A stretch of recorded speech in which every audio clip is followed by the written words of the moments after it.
Hello dear followers, welcome back to my channel. This short tutorial video is about the crab stitch. The crochet crab stitch, also known as the reverse single crochet, is a unique and textured stitch that creates a twisted braided effect along the edge of your work. This stitch is often used for finishing touches, adding a polished professional look to projects such as blankets, scarves, hats and shawls. To work in the crab stitch, insert your hook into the stitch to the right of your current stitch instead of the usual left direction.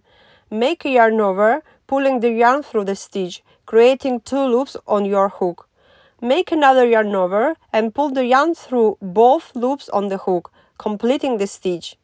Those steps create a twisted effect and result in a dense, firm texture along the edge.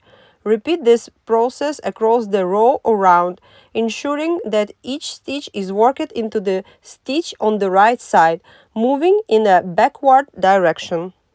I thank you for your attention. I hope that you will find this tutorial useful and will use it in future back projects.